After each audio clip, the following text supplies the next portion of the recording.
Welcome back to Freedom Through Fitness, the podcast that's here to shift the way you think about movement. Around here, we believe fitness isn't about punishment. It's not just about aesthetics.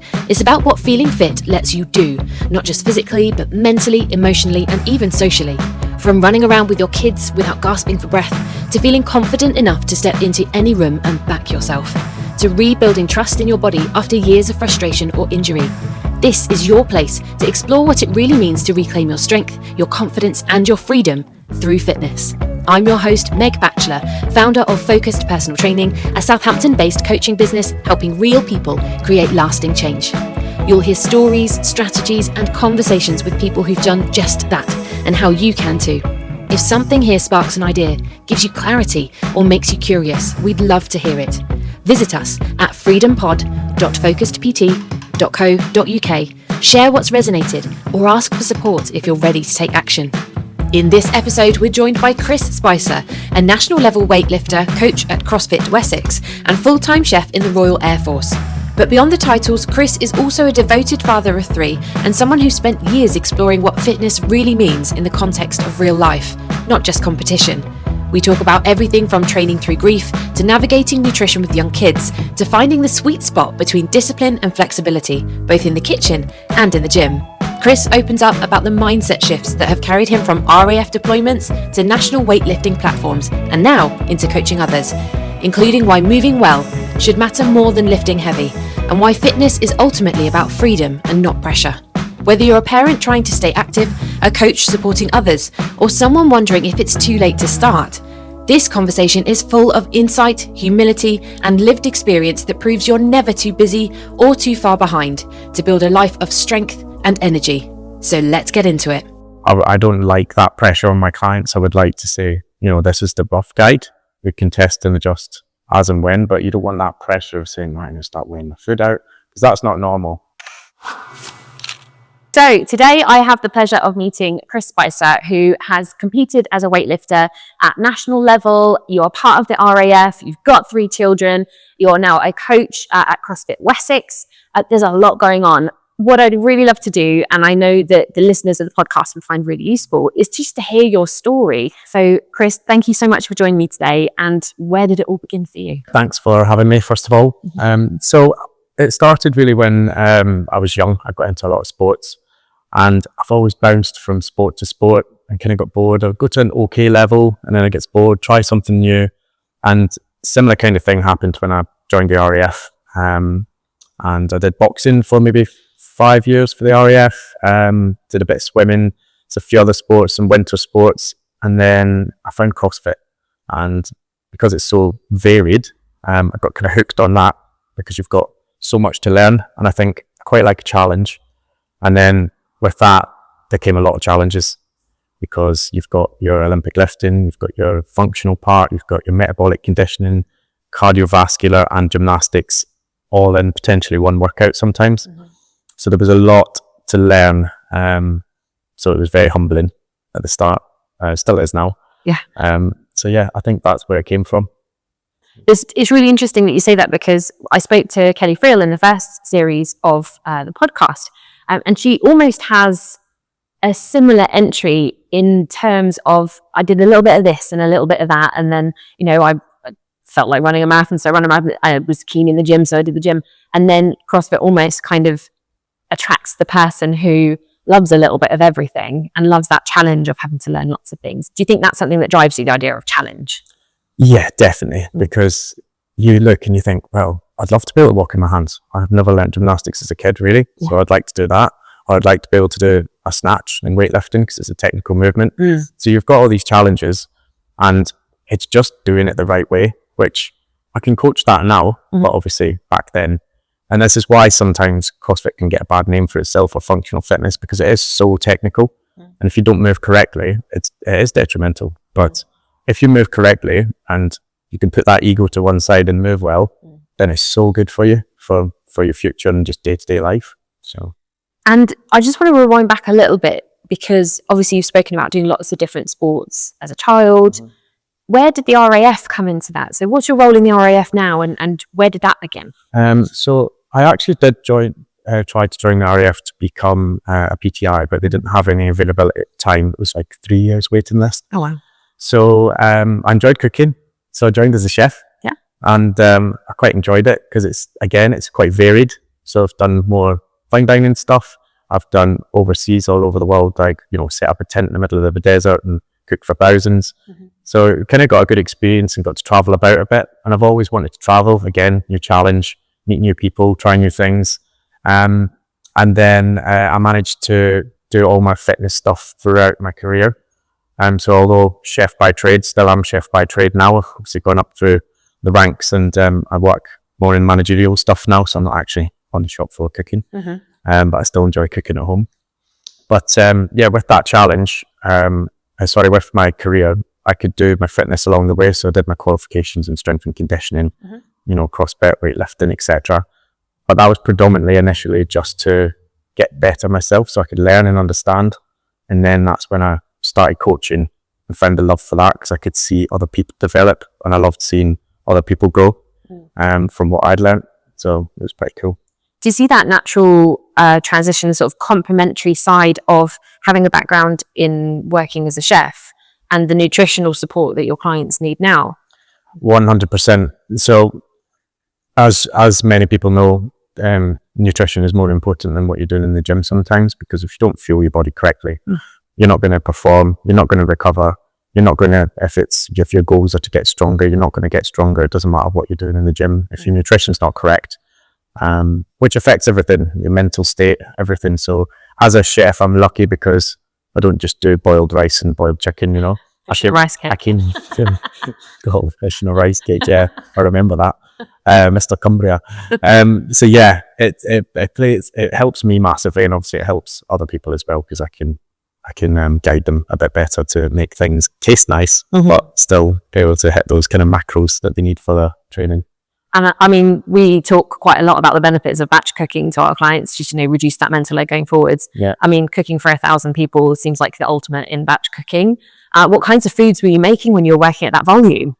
Everything that you could think of, to be honest. I mean, we would have pretty much anything. But the thing is, if it was, for instance, we would have 8 choices sometimes for 2,500 people in Afghanistan. But you would be on that one choice, which would take you, your 8-hour shift. Yes. So yeah, it was, you could do anything. We had steak, lobsters, lasagnas, curries, all your usual stuff, but in the middle of nowhere. So it was nice because it's the morale for them while they're away. Yeah. Because food's important, especially when you're away from friends, family, and you want some sort of comfort and get some good food. There's a natural transition as well into cooking for a family as well. Granted, it's not going to be on the size and scale of what you do at work, but trying to keep everybody happy, trying to keep everybody fed. Can you tell me a little bit about your family situation? How many children do you have? How old are they? Yeah, so I have 3 girls. Oh, wow. So I've got Sophia, she's 10, Isla, she's almost 4, she will be next month, and Bonnie is only 2. So it's busy. And like you said, they all like different things. Fortunately, my oldest daughter, she'll eat the same as me. She loves food, but she's got a chef as a dad, and she's got a stepdad who's also a chef. Yeah. So she's very lucky in that respect. But Bonnie and Ira, they like to eat different things, like you said. So it is a case of being smart with it. Whether it's you make a bolognese, you make it, you freeze some down, and you keep it back. Or if you want to make some chicken wraps, you can still make tacos and freeze them down, and then they're ready. You just pop them back in the air fryer, and might have your chicken, your rice, your vegetables, everything. I mean, there's your carbs, fats, proteins, nutrition, all in one wrap, and you take it out, put it in the air fryer at work or whatever, and you're done. So. And how do you see your relationship with educating your children around food? So obviously you've mentioned, she's got a chef as a dad. Do they get involved at all in cooking? And the language around food is always very challenging as well. So how do you handle that relationship of being their dad and being a personal trainer and managing what children can be like? Fussy, they love something one minute, they hate it the next. How do you handle all of that? What's that like for you?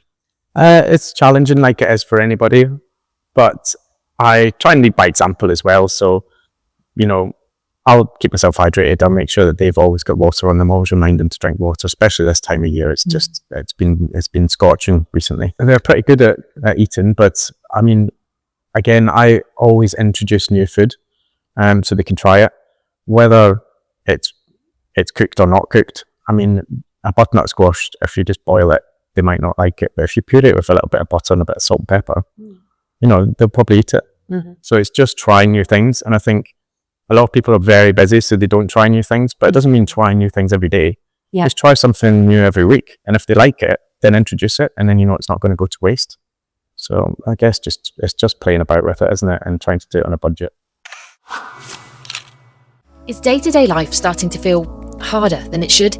Do you find yourself out of breath chasing your kids or even grandkids? If you feel like every day has a new ache and pain that didn't used to be there, or you're just feeling like your strength and your confidence isn't what it was, you can turn this around. Help is out there, and you wouldn't believe the difference it can make. At Focused Personal Training, we help people rebuild strength and resilience from the inside out, no matter where they're starting from.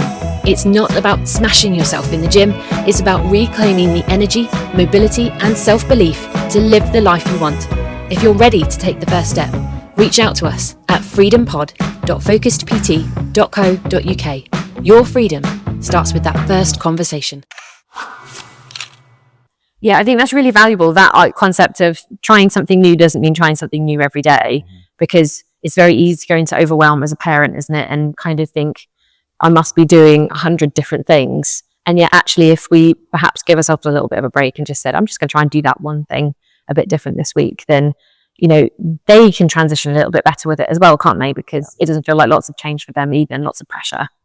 Do they ever join you with any of the cooking or the food prep or anything? Yes. So Sophia, my oldest daughter, loves to cook to the extent now where she can cook me a meal. She's 10. Lovely. She can make me homemade pancakes in the morning because she's got my recipe. She's got a recipe book. When I go through stuff with her, she writes it down. And when it was Father's Day, she got up in the morning and made me homemade banana pancakes with fruit and yogurt and all sorts. So that's the dream. At 10. Perfect. And a coffee, and I've got a Bristol coffee machine, and I've taught her how to use it, so I have coffee made as well. You've got it made. So this is it, yeah. Got to teach the skills. Oh yeah, it's. Do you ever see that as one of the challenges that your clients face in terms of eating well? Is they just don't have the skill set for it? Yeah, I don't. And it's not always the skill set; it's more the education, because they don't know what to try or what to do. Everything's very simple, and there is some really good stuff on social media now where you can just save reels, can't you? And I would suggest doing it sometimes, go just save it, try it, but people will save it and forget about it. But just do it, even if it's one a week or one a month. And that might be something you might add into your plan for the week, once a week. And it's something new and it's healthy, but you actually taste good. You don't know until you try it. And I think a lot of people are scared to just try it. I'm definitely guilty of what you've just said in terms of saving something from Instagram. I've got so many. I'm on that algorithm now where it's that person going, I try out viral recipes and tell you whether they're good or not. And I'm like, that's good. And I don't return to them. So it's great that you said that, because it's going to hopefully trigger me to actually go back and try some of them. And maybe the chocolate mousse made out of boiled eggs will be terrible, but maybe it'll be lovely. I don't know. I don't think it'd be great. But you never know. You never know. Just before I move on from the nutrition and the cooking side of things, do you have like a top 3 things that are your go-tos when someone first starts with you and wants to eat healthier? What are the main things that you ask them to focus on right from the offset? Really, it's just to make sure they get their macros, their calories correct for their training to be able to perform. A lot of people will want to try and lose weight. So, of course, we all know you go into a calorie deficit, but then that can be detrimental to performance. So it's basically, I'll sit down with them, ask them what their goals are, because if that is their goals, then fine. We'll make sure we hit your macros, but we'll keep you in a slight calorie deficit, and then we'll lose weight. But if you want to perform, then it will be, I just want you to be able to get this amount of fats, carbs, proteins, and this amount of calories. Okay, and I can break it down for them. However they do that is up to them. I'm not going to, at this point, start saying, eat this, but at least they have a guideline, and then it's less stress because they've got a rough guide. And it doesn't need to be bang on, but they've got a guide to start with, and then you can just test and adjust from there. And I think it speaks to what you were saying earlier in the, cooking for the kids. You don't have to try something new every day. Just try the one thing, but actually do the one thing. Yeah. And it's the same with your clients. Like, instead of trying to achieve all of the goals at once, let's pick one and actually focus on that. I think that's the benefit of having a coach, isn't it? Someone needs to come in with a different perspective. Yeah, you've got to have that realization that these things take time, and not to put too much pressure on yourself. I think that's the main thing, because you've got you've got bodybuilders, okay? So their nutrition does need to be on point once they get to a certain level. And that is weighing food out. That is, by the gram. But I don't like that pressure on my clients. I would like to say, this is the rough guide. We can test and adjust as and when, but you don't want that pressure of saying, right, I'm going to start weighing my food out, because that's not normal, okay? So you've gone from your normal routine to something completely different, which can put stress on the body. It can put pressure on you. It can affect you mentally. So it's all about gradual steps. Like you said, just introducing things bit by bit, and it depends on how serious you want to take it. Do you want to just move better and get fitter, or do you want to compete at a certain level? That's when you have to decide how much commitment you're going to put into it. But gradual build up is always the best if you can do that. Yeah. So going to that, the competitive level side of things, I'd like to find out more about your experience and your journey as an athlete as well. So did you first start weightlifting when you joined the RAF? You were already in the RAF? So yes, the military are really good for supporting sports and being able to compete at a good level, with giving the time, the facilities, the coaches. So it was all there, and I decided to take that opportunity. Weightlifting, I didn't start until I started CrossFit, which was about 12 years ago. It was a big part of it, and because it is so technical and important to move well, that's when I started doing my qualifications, because I wanted to move better. I did CrossFit for years and, did some national competitions, and, competed at an okay level, not like Kelly. Who I will just say is fittest on earth now, 45 to 49 cat as of last week. First time running. Absolutely smashed it again. But I did sway over to weightlifting predominantly for a bit and used CrossFit just to kind of keep my base fitness up. Yeah. So I did compete in weightlifting in the British Masters, and won the British Masters, I think it was 2021, which was quite cool when I was 35, which was the same year my dad won the British Masters at 75 for swimming. At 70, sorry. So he was exactly double my age, and he was a British Masters swimmer and I was a British Masters weightlifter. So that was quite cool. Yeah. And I've done other competitions for the RAF and stuff, but I learned quite late and started competing quite late. So I kind of got to a stage now where my fitness goals are not competing anymore. I will compete. I'll do CrossFit competitions. I'll do the odd weightlifting competition, but I just want to be fit and healthy for my kids, and that's what drives me now. What I really enjoyed seeing the other day was on social media, and it was just lots of clips of people at CrossFit competitions, and just the title underneath it was just, CrossFit is like kids made up a sport and then adults took it too seriously. It's, you're doing handstand walks, you're swinging off a bar like a monkey, you're doing, I don't know, launching sandbags around, like that sort of thing. But it's that all-round fitness side of things, a little bit of everything. And I think that translates so well into being fit for your children, because that's the kind of play that they want to do. I even said to my coach, I'm like, can you teach me to do a handstand? Because I think that's the thing that will impress my kids the most, is the handstand. Think you're too old to start something new, too busy, or maybe just too intimidated to even walk into a gym? You're not alone, and you're not wrong for feeling that way.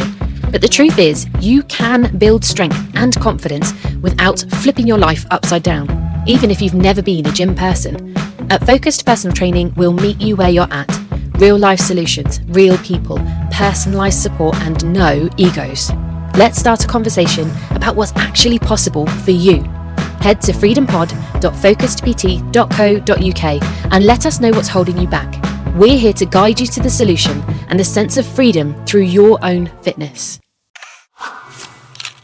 What impact do you feel that your CrossFit fitness or your cross fitness has on your relationship with your children as well? I think it makes a huge difference. It gives you the choice to be able to do whatever you want with the kids on a physical level and not be fatigued, whether that's taking them swimming, whether that's taking them out on the bike. I've got a seat in the front, a seat in the back, and then the other one's on the bike, and we can go off wherever as long as we want, because I can take both kids on the bike. Just holidays, adventures, and not have that stress. But also it's, you're being a role model for them as well, to see you fit and healthy.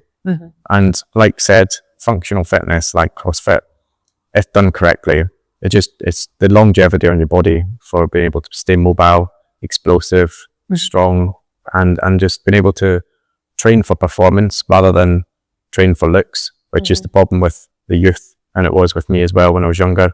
Because you just want, you skip leg day, you just want to look good, don't you? You want to get bigger arms, you want to get, but actually you start to stiffen up, and you start to get knee problems because you're not squatting enough or keeping mobile.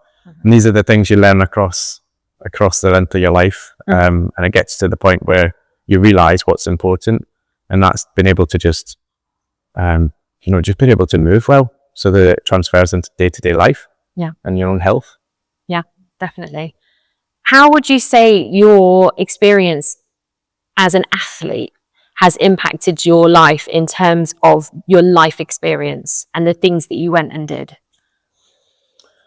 I would say it makes you more mentally resilient, definitely.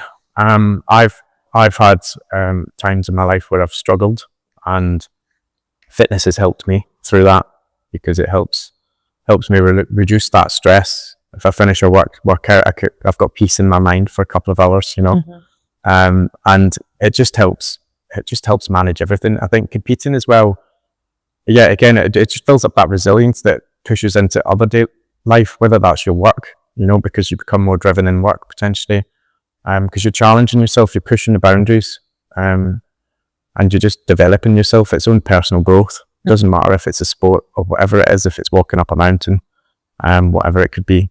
And I think it just makes a big difference to the person that you are. You can become more confident within yourself, and you end up thinking, God, I'm actually stronger than I thought I was, or I'm more mentally resilient than I thought I was, because you put yourself through these challenges.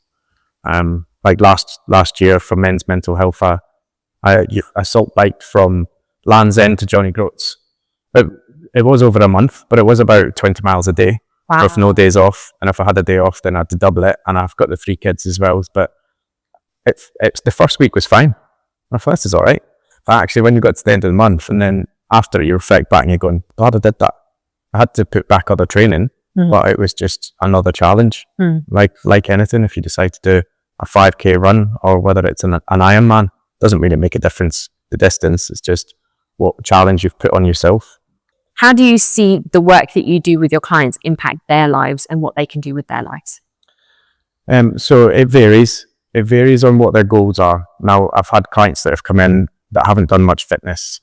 So I'll always advise 2 to 3 sessions a week and just get something done. And then it's nice to see that build. And then once you get to a certain point, a couple of months down the line, I mean, I'm not wanting to be there for, hold their hand forever. That's for those clients. They've got the skills now. They're confident to go in the gym, train on their own, and then they've lost weight, and then they get hooked. And then it's nice to see that they continue it. Yeah. For the other clients, for instance, weightlifting, I had a new one today who's never done much weightlifting before. We made massive progress within one session, but it's nice to see them move better, and then weeks later, months later, etc. I had one client, she's in the RAF as well. She hadn't really done much CrossFit weightlifting. I coached her for years, and then she was, I think, 10th in Britain a couple of years ago, and maybe in the top 50 in the UK for CrossFit as well. So to see her go from there to there, it's nice for me, because I love seeing people progress. So yeah, it is a rewarding hobby / job. So I want to encourage people of all ages to get into fitness. What kind of a message would you put out there to people who perhaps have not done any fitness? How did they get into fitness? I think a good start is just to walk more. If there's no restrictions, to get more steps in, because that is just, you get so much benefit from just getting more steps in a day. And also swimming, because it's so low impact. And you'd be surprised at the endorphins and everything else that you get from it, from coming out of the pool, and then be more adventurous and think, I'm going to join CrossFit. Yeah. Just jump in, man. I mean, we've got clients that are like 60, 70 years old at CrossFit Wessex, and it's incredible what they can do, but it is taking it slow, and it is just making sure you move well. And I think that's what's important. That's the message I would like to get across to anyone, no matter what age they are. Move well first, put the ego to one side. It doesn't matter how fast you do the workout, how much weight you've got in the bar. If you move well and then keep moving well and add the weight and add the volume, it works. Because I've done the opposite, and I've had injuries all across the road, and just like anyone else. But it is all about moving well and just taking it step by step, and stop putting the pressure on yourself, because social media is terrible for it, because you have a look at it and you go, oh, I want to be as strong as them, or I want to move as quick as them. I want to be able to do that. And you put that pressure on yourself. But actually, you should only really compete with yourself if you can, you know, and just think, well, last week I did this and now I've managed to do this. So that's the achievement. Where do you see yourself heading? So you've almost got like these dual careers going on at the moment. So you've got your work with the RAF, which is your day job, and then you also do coaching on the side. Like, do you have any specific ambitions, any visions? What are you putting out there to the community? So I've got a few years left in the RAF where I can leave with my pension. So I'll be staying in until that point, maybe a bit longer. Yeah. And then future aspiration is potentially to come out, open up a gym of my own, something small, but with the nutrition side attached. So meal preps for athletes, nutritional advice, coffee shop, because I love coffee. So coffee shop, meal prep for athletes, a gym where I can do some functional fitness, some weightlifting, kids crash in there so the mums can drop or dads can drop their kids off. You know, just something small, and be able to just pass my experience off and actually enjoy more what I'm doing for a job. So that is the end kind of goal. And a final question that I always ask everyone on the podcast. Title of the podcast is Freedom Through Fitness. What does that phrase mean to you? I think two things really. Fitness is a choice. It's a choice of being able to do what you want, go on these adventures, whether that's with the kids, and not be fatigued, and being able to just live day-to-day life with less stress. And it's the freedom of your mental health as well, I think, because you are reducing that stress, or reducing that strain that you have on your body and on your mental state. It's overall, I think it's just the core of it is it's a choice, and it's having that freedom to choose how you want to show up for life every day, through fitness, to achieve that. Yeah. Fantastic. Thank you so much for your time. No, you're welcome. It was lovely. I hope you've enjoyed listening to this episode as much as I did recording it. If something here has made you think differently, encouraged you to take action, or reminded you of what you're capable of, I would love to know. Tell us what your golden nugget was and what it inspired you to try over at freedompod.focusedpt.co.uk. And if you're new to the podcast, be sure to scroll back through season 1. You will find powerful conversations with everyday people making extraordinary change, like CrossFit legend Kelly Friel on mastering mindset, Ellie Steele on balancing international record-breaking elite lifting with family life, and Piers Day on rebuilding mental resilience after illness and trauma. You'll be amazed at what's possible when you start prioritizing your health, not just for how you look, but for the freedom it gives you. Until next time, I'm your host, Meg Batchelor, and this is Freedom Through Fitness.